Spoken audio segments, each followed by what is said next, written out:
Hello viewers, welcome to my channel. मैं हूं doctor Abhijit. आज की इस वीडियो में हम बात करेंगे हिप फ्लेक्सर मसल स्ट्रेन के बारे में।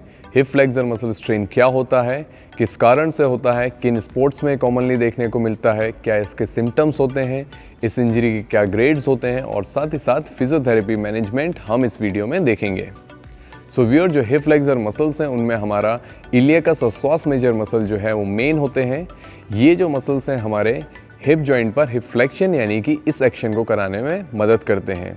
हिप फ्लेक्शन को कराने में हमारी जो रेक्टस फीमोरिस मसल है वो हमारे हिप फ्लेक्सर मसल्स को असिस्ट करती है।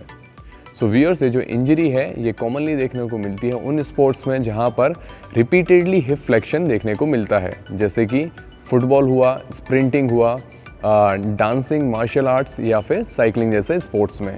सो व्यूअर, जो हिप फ्लेक्सर मसल स्ट्रेन है उसमें हमारे जो मसल फाइबर्स हैं वो टूट जाते हैं और हिप फ्लेक्सर स्ट्रेन जो है वो डेवलप हो जाता है। ऐसा तब होता है जब हमारा मसल अपनी लिमिट से ज़्यादा स्ट्रेच हो जाए या रिपीटेडली ओवर यूज यानी कि बार बार हिप फ्लेक्शन के कारण ये जो कंडीशन है वो डेवलप हो सकती है। सो व्यूअर्स, अब बात करते हैं हिप फ्लेक्सर मसल स्ट्रेन के ग्रेडिंग की। तो जो फर्स्ट ग्रेड की इंजरी है उसमें कुछ ही हमारे जो मसल फाइबर्स हैं वो डैमेज होते हैं। सेकंड ग्रेड की जो इंजरी होती है उसमें फर्स्ट ग्रेड से ज़्यादा जो मसल्स हैं वो डैमेज होते हैं। और जो थर्ड ग्रेड की इंजरी होती है उसमें कंप्लीट टेयर हो जाता है और इसमें सर्जरी के बाद हमें रिहेबिलिटेशन एक्सरसाइजेस करनी होती हैं। सो व्यूअर्स, अब बात करते हैं हम सिम्टम्स की। तो हिप फ्लेक्सर मसल स्ट्रेन में पेशेंट को हिप के आगे वाले हिस्से में दर्द महसूस होता है।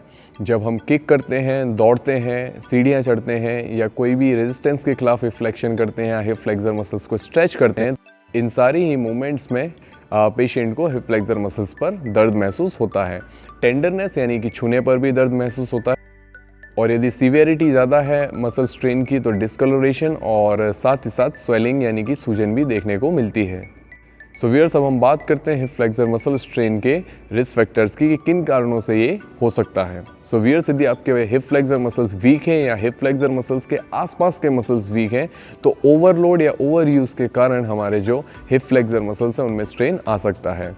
इसी तरीके से यदि आपके मसल्स टाइट हैं, जो कि बहुत कॉमनली हिप फ्लेक्सर मसल्स में देखने को मिलता है, इसके कारण भी आपको इंजरी हो सकती है। यदि आपके लंबर स्पाइन यानी कि जो लोअर बैक है वहाँ पर स्टिफनेस है, वहाँ पर मोबिलिटी कम है, तो क्योंकि ये जो हिप फ्लेक्सर मसल्स हैं वहाँ से ओरिजिनेट होते हैं, तो जब भी आपकी लंबर स्पाइन की मोबिलिटी कम होगी तब भी आपको हिप फ्लेक्सर स्ट्रेन डेवलप होने के चांसेस ज़्यादा रहेंगे।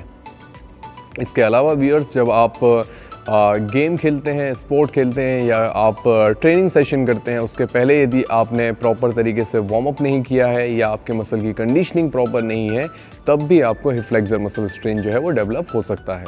सो व्यूअर्स, चलिए अब हम आगे बढ़ते हैं वीडियो में और बात करते हैं हिप फ्लेक्सर मसल स्ट्रेन के ट्रीटमेंट की। सो व्यूअर्स, जब भी आपको मसल स्ट्रेन होता है, इनिशियली आपको आइसिंग करनी है करीब 15 से 20 मिनट हर 3 से 4 घंटों में। आपको कोई भी ऐसी एक्टिविटी नहीं करनी है जिससे आपके हिप फ्लेक्सर मसल पर लोड आए या फिर आपका हिप फ्लेक्सर मसल जो है वो स्ट्रेच हो। इससे हमें हीलिंग में डिले हो सकता है, देरी हो सकती है। तो आपको उन एक्टिविटीज़ से रेस्ट करना है जिससे आपके हिप फ्लेक्सर मसल्स पर लोड आए या उन पर स्ट्रेच आए। जैसे ही आपका दर्द कम होता है वैसे ही आप धीरे धीरे अपने हिप फ्लेक्सर मसल्स को स्ट्रेच करें। इससे क्या होगा, हमारे हिप फ्लेक्सर मसल्स की फ्लेक्सिबिलिटी इंप्रूव होगी और दर्द धीरे धीरे जैसे ही आपका कम होता है आप स्ट्रेंथनिंग एक्सरसाइजेस शुरू करें। इससे हम वापस से अपने हिप फ्लेक्सर मसल्स की स्ट्रेंथ को गेन कर पाएंगे। तो चलिए देखते हैं हिप फ्लेक्सर मसल स्ट्रेन के केस में हमें कौन सी एक्सरसाइजेस करनी है। हिप फ्लेक्सर स्ट्रेच के लिए आपकी स्टार्टिंग पोजीशन इस तरह रहेगी। यहाँ से अपने कोर मसल्स को टाइट करें, स्पाइन को सीधा रखते हुए आगे वाले घुटने को मोड़ते हुए अपनी बॉडी को आगे की तरफ इस तरह शिफ्ट करें। आपको हिप फ्लेक्सर मसल्स यानी इस जगह स्ट्रेच महसूस होगा। इस एक्सरसाइज को आप 15 से 30 सेकंड्स तक होल्ड करें और 2 से 3 बार इसे दोहराएं। इस स्ट्रेच को आप इंजरी के लगभग 48 से 72 घंटे बाद यानी 2 से 3 दिन बाद शुरू कर सकते हैं। ध्यान रखें, आपको बहुत जेंटल तरीके से स्ट्रेच को करना है और केवल उतना ही स्ट्रेच करना है जितने में आपको दर्द महसूस ना हो।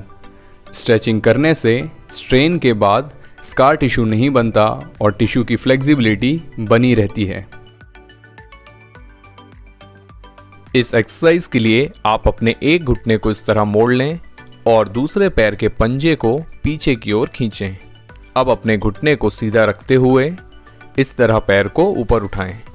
आपको एंड पोजीशन में अपने पैर को करीब 5 से 10 सेकंड के लिए होल्ड करना है और धीरे धीरे पैर को वापस नीचे लेकर आएं। इस एक्सरसाइज में आप रेजिस्टेंस को बढ़ाने के लिए इस तरह वेट कफ का इस्तेमाल कर सकते हैं और 8 से 12 रेपिटेशंस के 2 से 3 सेट्स आपको इस एक्सरसाइज के करने हैं।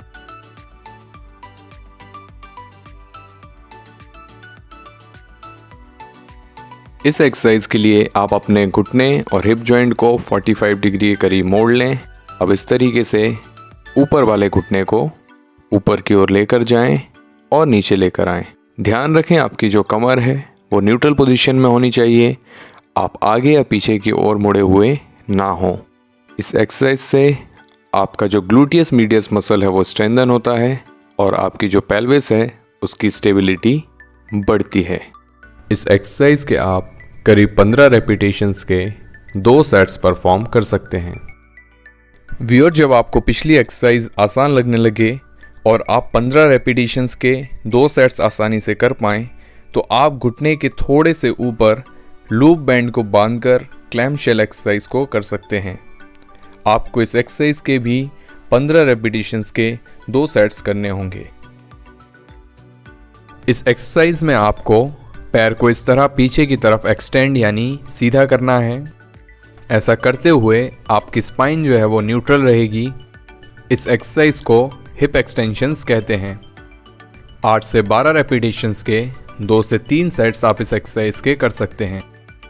एक्सरसाइज को कठिन बनाने के लिए आप वेट कप्स का इस्तेमाल कर सकते हैं। इस एक्सरसाइज में आप दोनों पैरों पर इस तरह लूप बैंड बांध लें। अब बैलेंस बनाते हुए इस तरह इंजर्ड पैर को आगे लेकर जाएं।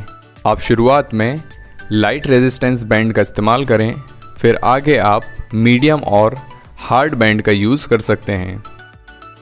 आपको इस एक्सरसाइज के 8 से 12 रेपिटेशंस के 2 से 3 सेट्स करने हैं।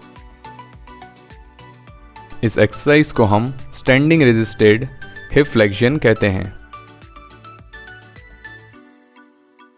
इस एक्सरसाइज में आपकी स्टार्टिंग पोजीशन इस तरह रहेगी। आपको लूप बैंड इस तरह दोनों पंजों पर बांधना है। यहाँ से आप एक पैर को सीधा करें और दूसरे पैर को शुरुआती पोजीशन में ही मेंटेन करके रखें। जिस पैर को हम मोड़ के रखते हैं उस पैर के हिप फ्लेक्सर मसल्स की आइसोमेट्रिक स्ट्रेंथनिंग होती है और साथ ही कोर मसल्स भी कॉन्ट्रैक्ट होते हैं। इस एक्सरसाइज के आप 8 से 12 रेपिटेशंस के 2 से 3 सेट्स करें।